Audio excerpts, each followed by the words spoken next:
Let's maul in the Central Committee. Let's cringe in the Central Committee. Let's bog in the Central Committee right now.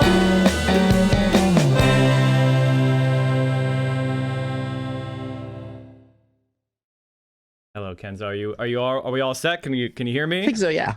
All How's it right. going, Mike? Yeah. Sorry, you just have my very old picture from God knows when. I'm using the webcam for the stream right now, so I hope that doesn't throw you off. No, not at all. Okay, so let me introduce you, and then we'll jump into the conversation. I'm excited to have you. And Thanks for having me on. And can you? I am the most white person, so any mispronunciation of your name, please correct us immediately. All right. So I'm gonna try it. It's Kenzo Shibata, right? Yeah.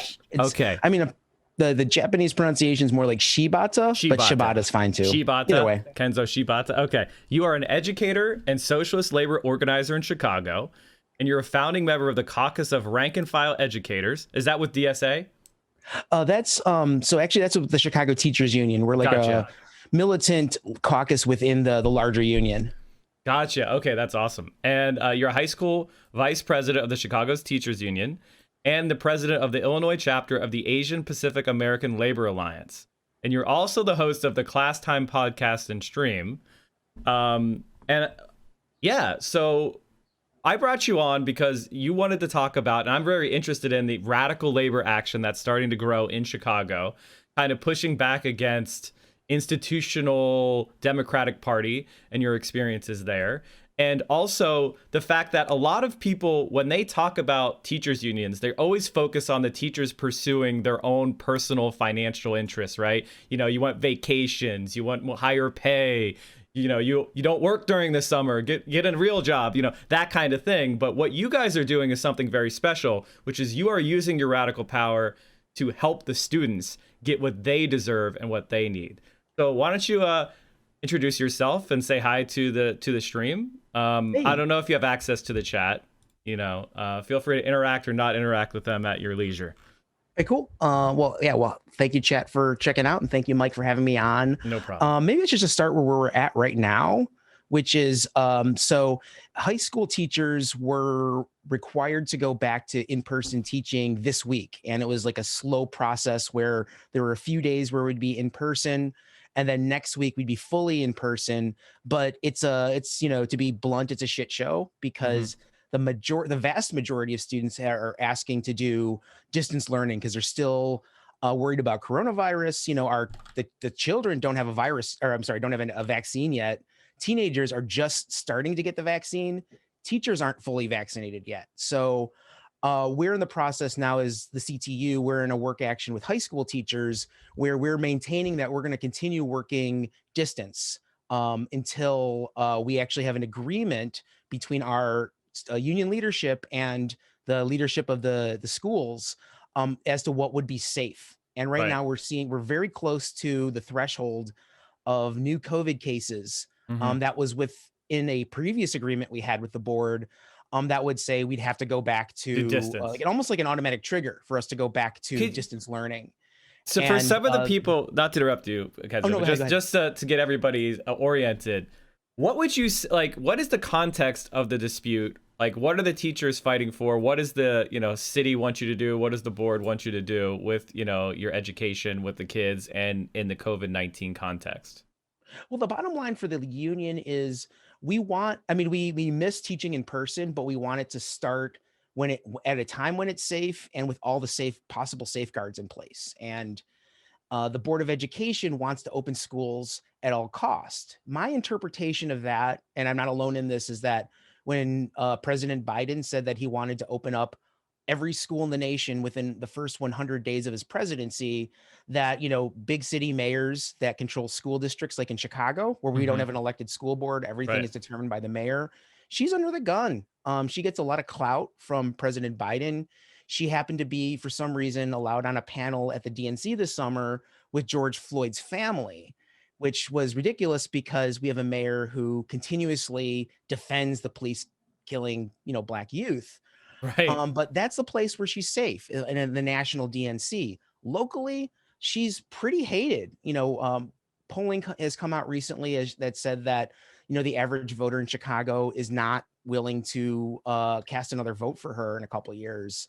So we do see a huge disconnect here in like what's happening with the Democrats locally, and the image that they're trying to portray nationally. Right. And they're trying to make this like a social justice issue, like these greedy teachers don't want to be in person with the kids, when that's exactly what we want. We just know it's not safe. So I understand, like, wasn't Lori Lightfoot billed as like a progressive type of candidate when she first came in? Rahm Emanuel was kind of the Darth Vader of Chicago politics, basically a Republican. And, he was imposed on Chicago by Obama and that like National Democratic Party. And Lori Lightfoot was supposed to be the progressive response, right? And how has that worked out? How is the transition from, a very conservative Democrat to a so-called progressive? And how is Chicago internal politics really dealing with that? It's been really interesting, Mike. So the way Lori Lightfoot kind of came out of nowhere. She's not known within the big political class of Chicago. Right. She's more known as a behind the scenes person who can like be counted on by the ruling class. Like she was on a toothless police reform board under Mayor Daley a few years ago, where she always sided with the police. She was a corporate lawyer with Mayor Brown. She was a partner there, where, of course, her job was taking away worker rights. And but she did have a very progressive agenda that that paralleled what the teachers union was asking for in all of our endorsed candidates.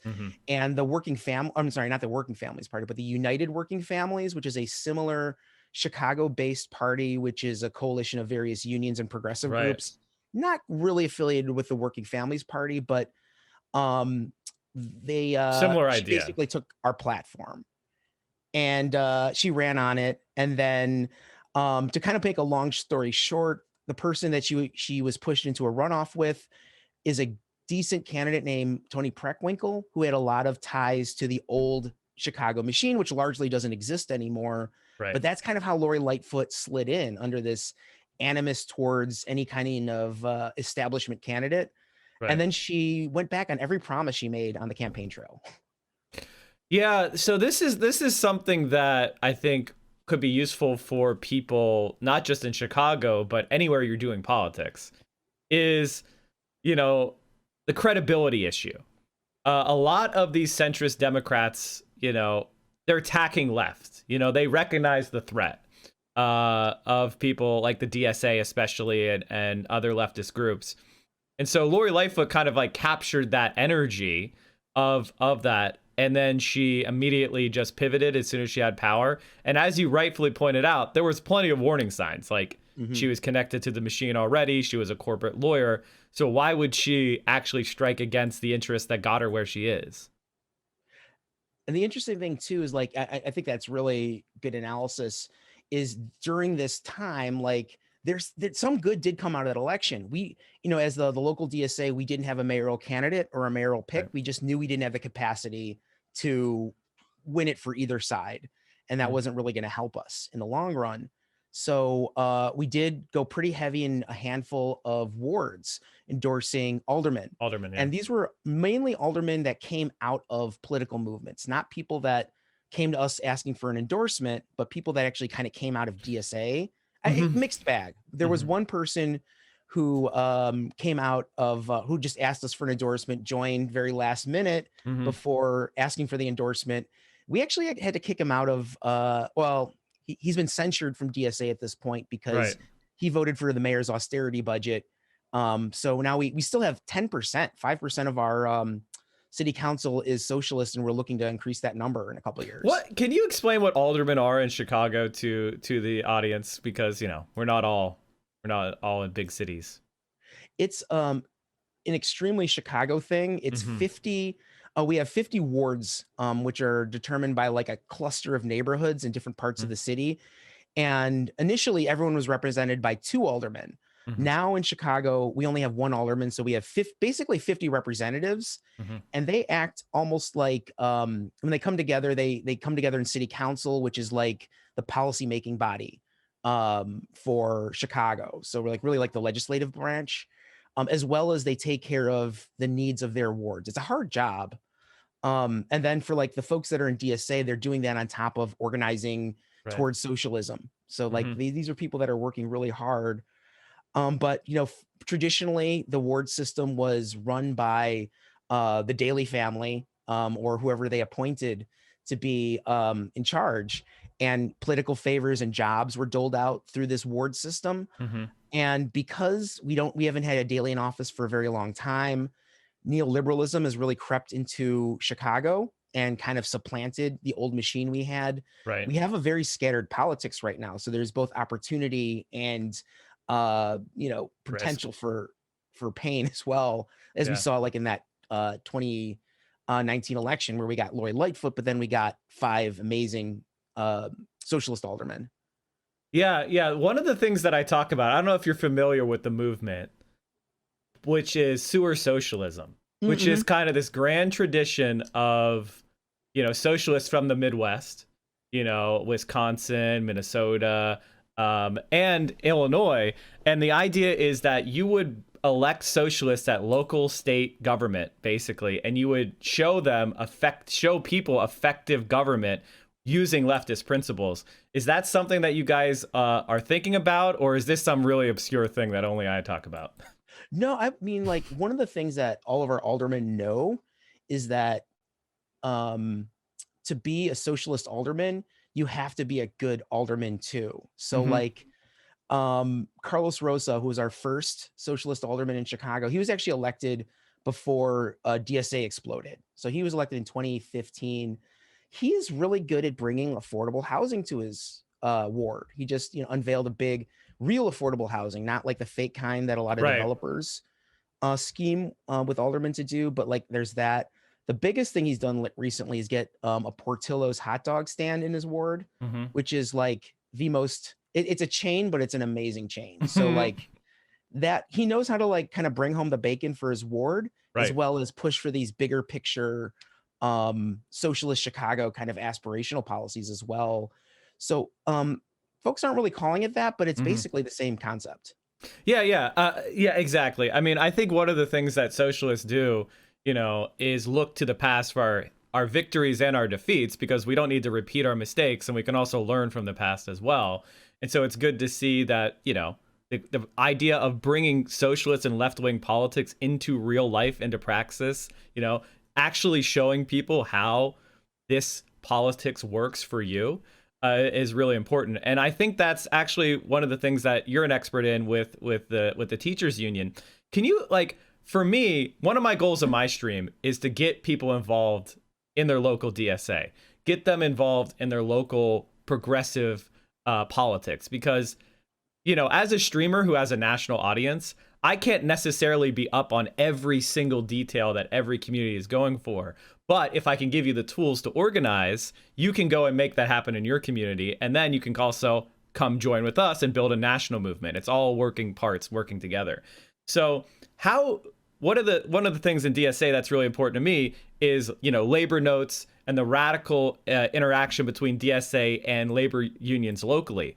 How have you done that? Like, have you been a leader in that locally? Explain your experience connecting socialist politics, socialist organizing with labor organizing. Well, one of the things that we did in our chapter, which has informed like everything we do, is we had a labor committee. I was a co-founder of it. It was it was actually a working group, and informal, unstructured.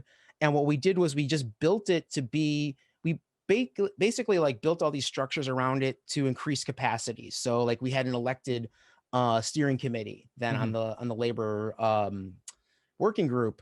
And then we made sure that everyone had their own like kind of, cluster of unions they were looking at, and, could be liaisons to, Right. a mixture of people that like are rank and file workers, and also people who work on union staff.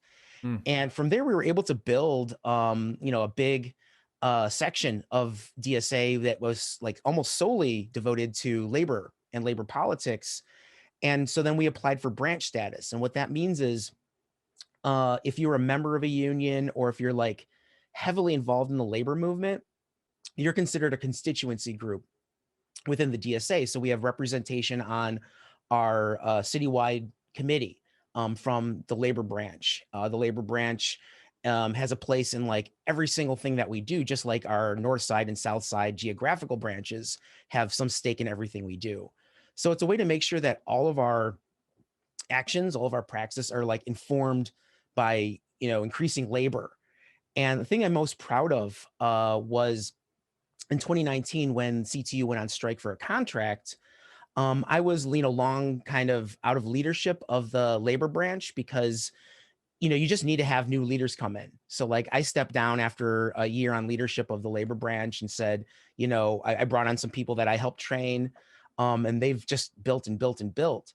So I could just kind of rely on them when my union went on strike to build Right. this amazing campaign. And they built this campaign called Bread for Ed, which encompassed a lot of things. And the main thing was we raised $55,000 that went to feeding families. And during the strike, it's harder to access food for young kids. And where we distributed this food were in the offices of our socialist aldermen. So everyone went in there, created some sort of relationship with the local socialist aldermen, got, brought home food for their family, got to learn a little bit more about why we were on strike. And so it was like a mutual aid project that allowed us to stay on strike longer and Right. build connections. And we had teachers on the picket lines, DSA members on the picket lines giving teachings to teachers about why we should fight for Medicare for all. So it was just an amazing program where everything just kind of coalesced together and there was like a seamlessness between labor and the community. So if I could summarize it, it was basically a confluence of electoral politics, direct action, mutual aid, and political education. Yes. So you basically were doing all of the things at once in a synergistic way. It wasn't like working cross purposes. You aren't just doing direct action or electoral politics or mutual aid, or you were doing it in a way that built up the DSA together and worked and put everybody's horses in the same direction to build power for the left, to increase your clout within the unions and give you more visibility with the community to attract more people that are interested in building for the future. Absolutely. Yeah. And this is exactly, Kenzo, thank you for explaining this, because this is exactly the project of like my stream and my life, really, is projects like you just explained. Is when I see these always online debates of like, well, you're doing electoralism or you're doing direct action or I'm like, that's not how things actually operate in the real world. Like, people make connections around one thing and that's leveraged to do something else, and victories beget victories. It's not the other way around. Nobody is sad when you win the alderman seat, right? Like we're thinking, okay, we now have a more public voice. How do we get more people that are involved in like online politics and tweeting, involved in their local communities and doing actions? Or is that not really worth doing? We should focus locally. That's a good question, because I've definitely organized people through like online spaces. Like I Me was too. a digital director for the Chicago Teachers Union for a while, and we brought a lot of people in. I don't know like how much on a mass scale that can be done. Right. But I think, having these discussions online is good because we need to be having discussions. Like we need to like actually be talking about, the work we're doing and not just, getting emails. Like I tell people all the time, just join DSA, but like, unless there's a conversation involved there too, that could mean, depending on what your chapter is like, what kind of capacity they have, you could pay your dues and then just get emails to show up at picket lines or show up at protests. Or if like your chapter has no capacity, maybe nothing. Right. So I think it's important that, you're having a show talking to people that are involved. And then we're all doing this kind of stuff because there's a lot of fine print and a lot of nuance to what it means to be an organizer. And there's no magic to it. Like, Right. I know people that would just like show up to a campaign office and that launched an amazing life in politics because they were nurtured and educated, and other people who showed up and were treated like garbage and then walked out and never did anything ever again. So I think that there's definitely some value to us having these conversations, and we should just keep doing them. Yeah. And so to draw that back to what you guys are doing right now, because I love to see my community support it if they can. Um, why don't you talk a little bit about like the strike fund, the projects you're working on within the teachers union specifically, and what your focus is to your organizing right now? Okay, cool. So yeah, there's the strike fund right now, which it's not really a strike fund. We're not exactly sure what to call it because the idea is we're on a job action where we're still working, but we're working remotely in defiance of the district. But what that could mean is that they'll start locking us out of Google Classroom. And they've done that to some teachers in the past. And if they do that, in the end, we know that we can recuperate Hmm. wages as a union for the members, but in the meantime, they still have to pay rent, feed their kids.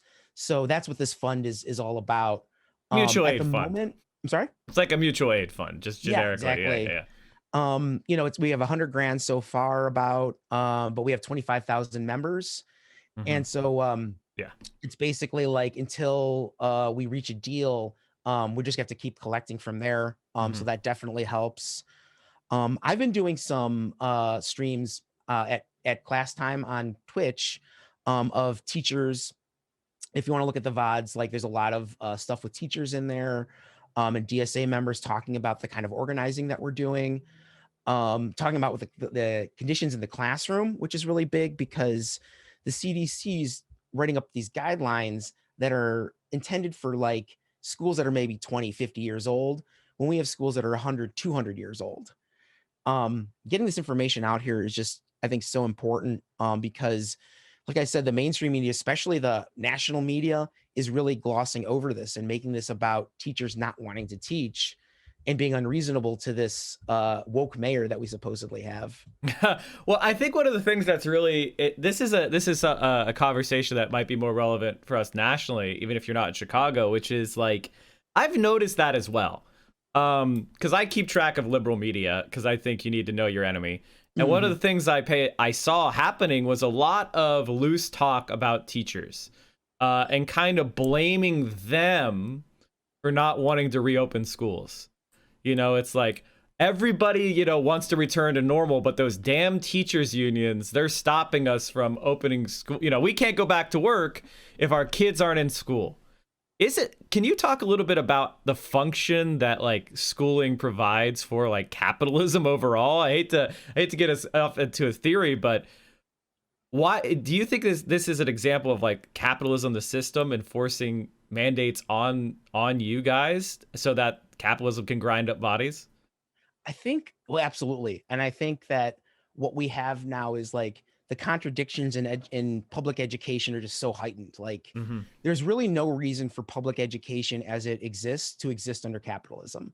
Like, we would literally just be training children for the workplace, and then like sectioning them off into like where their skills and attributes are for us to be like really fueling capitalism.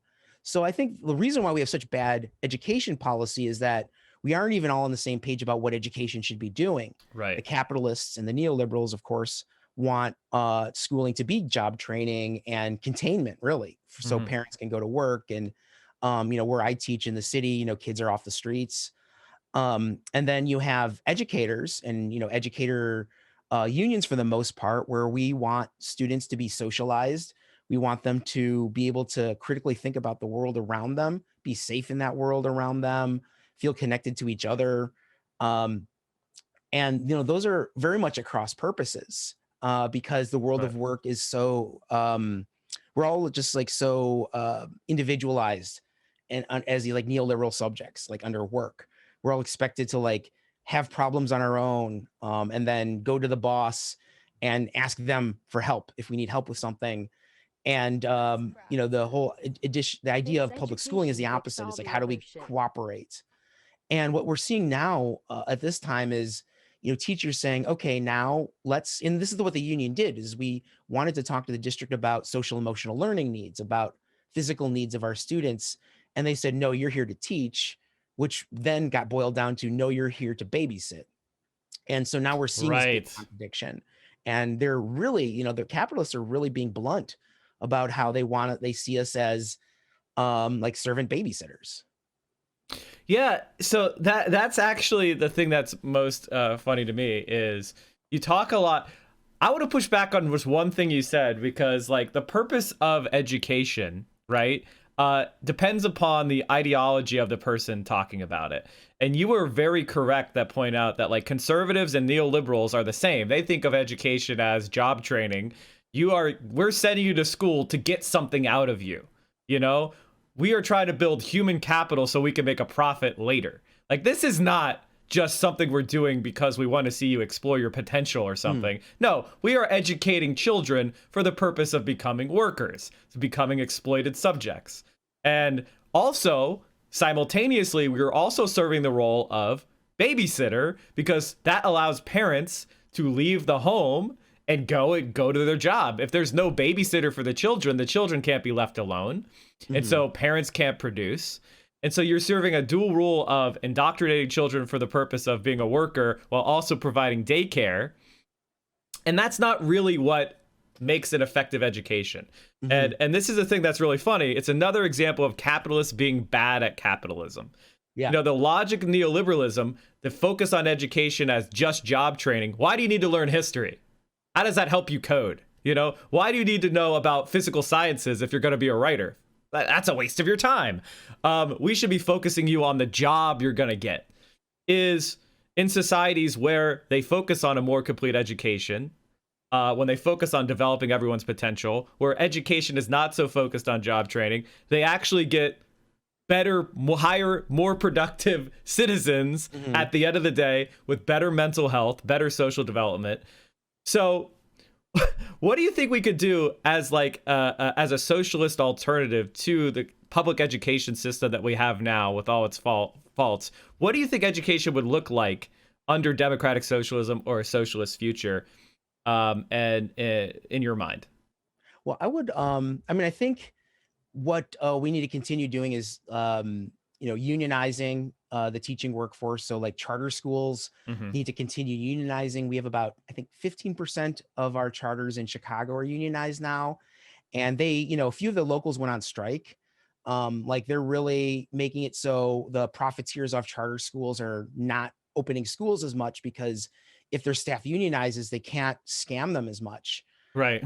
So just unionizing, and then where unions already exist, new leadership, pump some fresh blood into it. That's what we did about 10 years ago in Chicago. And that's what's changed, like the entire political climate in Chicago. Like there's a fighting chance against, the bosses now.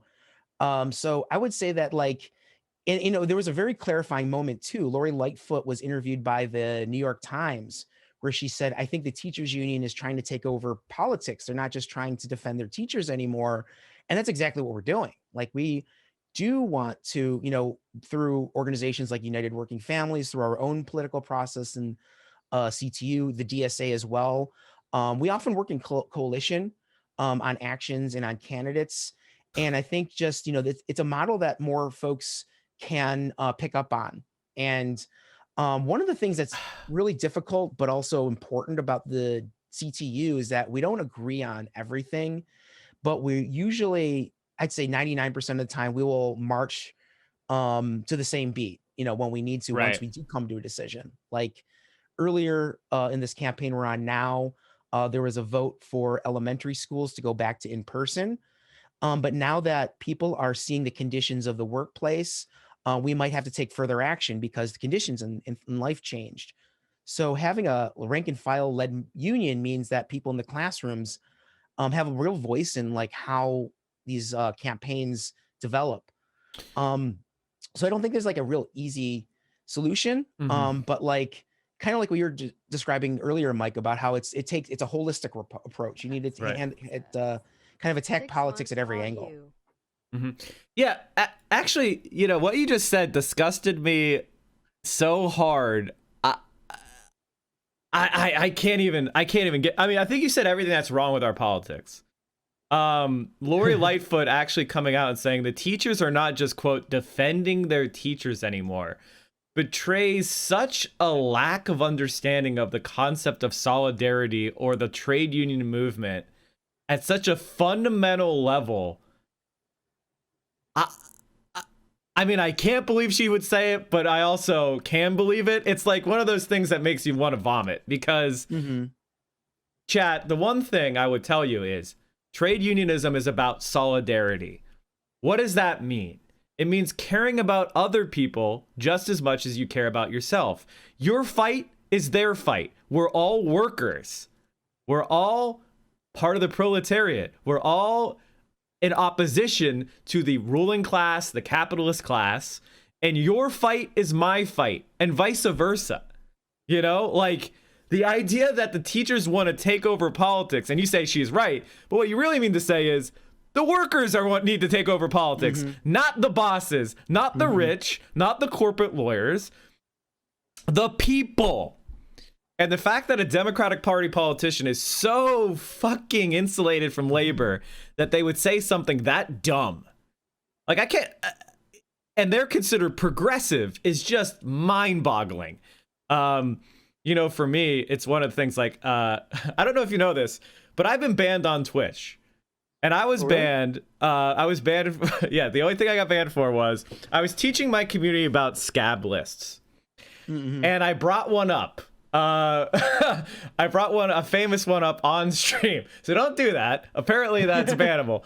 But what do you think we could do? Sorry to bring this to a question. I sorry to pontificate, but that just blew my mind. What can we do to teach the culture of like labor activism, the concept of like solidarity, and also, quite frankly, this is something I think that needs to happen, the social opprobrium of someone crossing a picket line or not supporting local labor or refusing to join a union in their workplace. Like, what do we do to build that culture again, which is so necessary? That's a great question. I think in some ways, I don't want to get too into like the specifics of the Amazon vote Sure. campaign, but the fact that it was paid attention to nationally and a lot of people who weren't too familiar with like the language of a labor of an organizing drive, I thought that was great.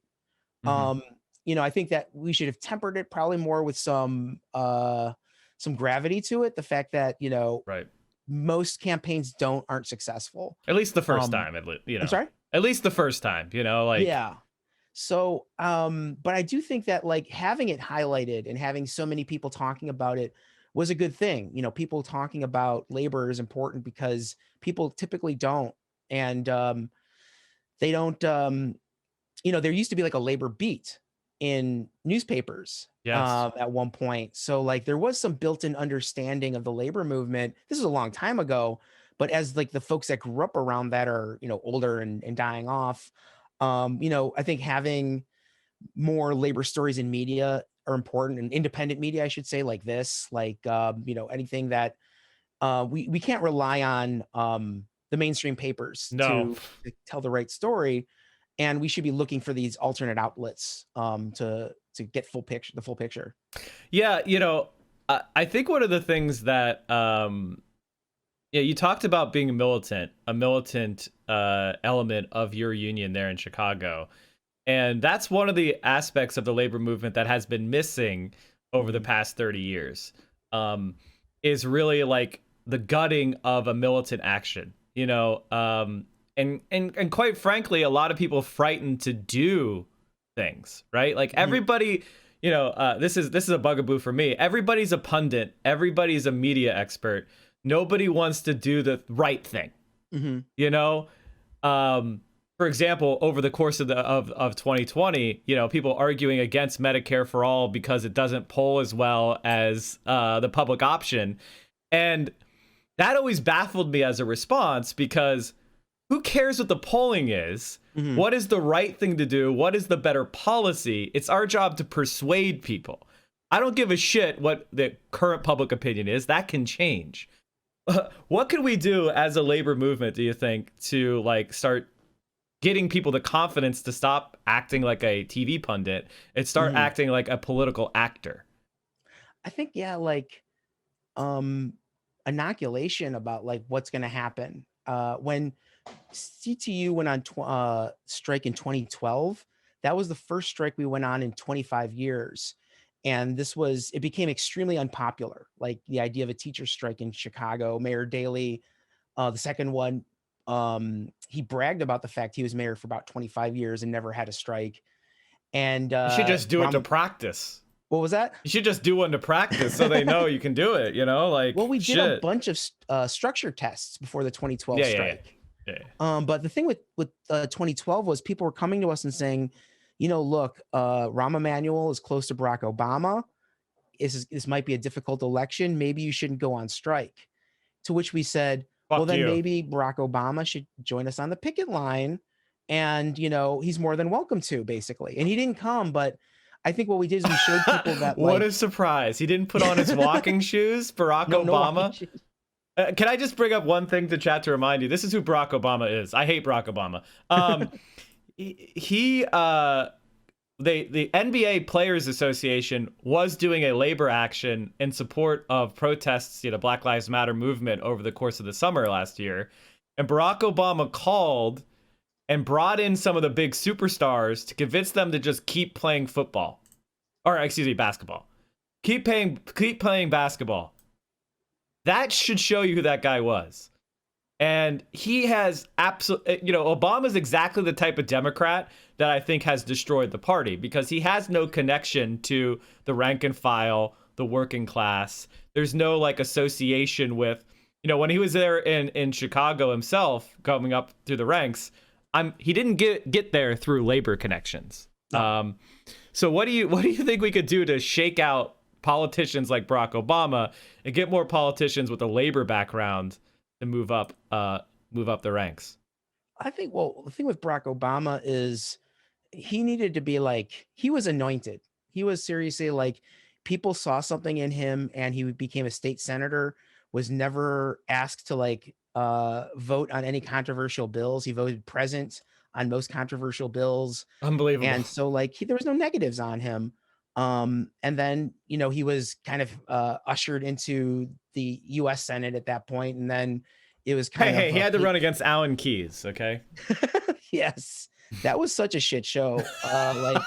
Republicans, the Illinois Republicans are really pathetic. And at that point, they were especially pathetic. Can I remind my chat about this? Wasn't that campaign, Barack Obama's Senate campaign, wasn't he running against a guy who was married to Seven of Nine from Voyager, Star Trek Voyager?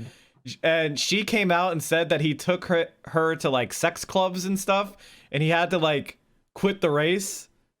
And that's so Barack Obama got in because Alan Keyes, if you don't know who this is, chat, he's a super right-wing kook freak. And so Barack Obama basically walked to the Senate without ever having a meaningful opposition in his political career. The one time he did was when he ran for Congress and he got his clock cleaned. Yeah, Bobby Rush. Yeah. So anyway, sorry, you're the expert of your city. I don't mean to go too much in the details, but I just want to remind everybody about what's her name? Jerry Ryan? Jerry Ryan, yeah. That was David Axelrod was running the Obama campaign, and they just knocked out anyone. There was another guy, Blair Hull, who was running as a Democrat in the primary, and they made a big deal about his divorce files. As it turns out, when the man actually did release his own divorce files, it showed that his wife was abusive to him. Mm-hmm. But the way that they were able to kind of insinuate things about him releasing his divorce files, right, it looked like the opposite. And so they had something on everyone, dirty politics, just scumbag liars, basically. Yes, there was no substantive campaigning for Barack Obama to become a U.S. senator. Mm-hmm.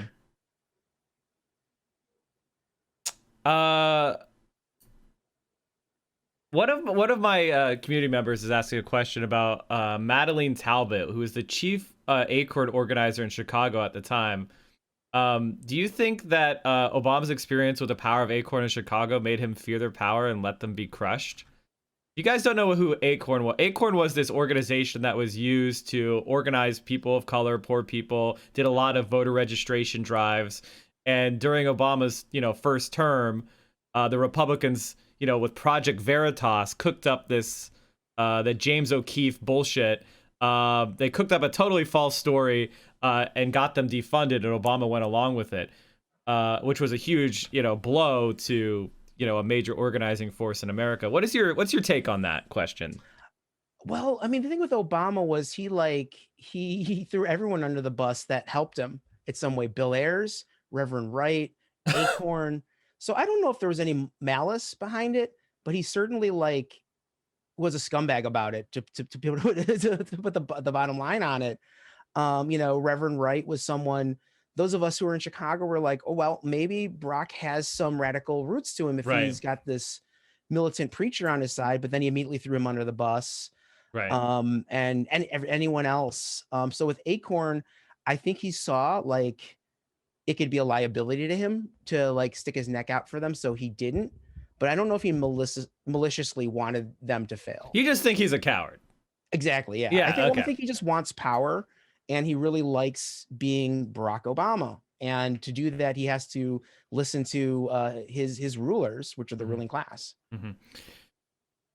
How has the specter of Obama haunted the left in Chicago? Because we saw in the 2020 presidential election with Barack Obama basically orchestrating what we call the centrist Voltron, where everybody just dropped out on the same day and endorsed Joe Biden. Mm-hmm. How has he been interfering within Chicago politics a lot to defeat the left, or is he been more hands off, just living in Washington? How does Obama affect you guys on the ground? He has been hands off for the most part when it comes to local politics, but one of the big fights that's happening right now is for the Obama presidential library, which they want to put in Hyde Park, the South Side where he lives. Of course. And we want to get a community benefits agreement that the people working on it are going to be from the community, and workers, the contractors are going to be from the community. And we haven't been able to get that. So that's oh my God, of course. I can just imagine him hiring scab contractors. I could just imagine that. Yeah. I can imagine Scabby the Rat just inflated outside of Barack Obama's presidential fucking library. At this point, I want that to happen. I want that to happen. Can we get some rats in the chat just for Barack Obama? I'm already conjuring this in my mind. I just have a vitriolic hatred for the neolibs that have fucked our politics. Mm-hmm. Okay. All right. What else do we want to talk about? I know you have a lunch break. How much time do you have with us? I got about 5 more minutes. Okay, perfect. Is there anything else that you thought might be important for people to know? In Chicago, or just DSA, any organizer tips. If people are interested in politics but they're not from Chicago, and they just want to get started. This is a question that I deal with a lot. What's your advice to someone who's newly radicalized and want to get involved? Well, one of the things I think is, I sound like a shill for DSA, but I really do envision DSA as being the broad left in America right now. And, that's where the power is. So whether or not you agree with the national DSA's policies, or even your local DSA's policies, if you consider yourself to be an anti-capitalist, you should be in DSA. Even if you're in another organization, just because that is where the conversations are having, that's where the organizing is happening.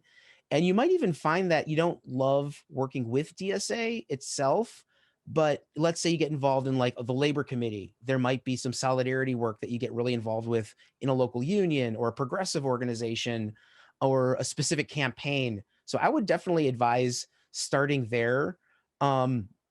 If you don't have a very well-developed chapter, try to find people in chapters that are more developed and lean on them a bit.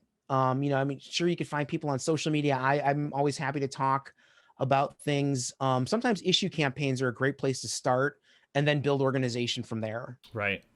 Yeah. First of all, these are all pieces of advice that I've said before. So I'm glad to see it validated. 100% agree with everything you're saying. Hardcore. One of the things that happened with a local DSA chapter that I was one of the founding members in was we brought in people from large successful chapters as mentors to just come in and talk to us about their strategies.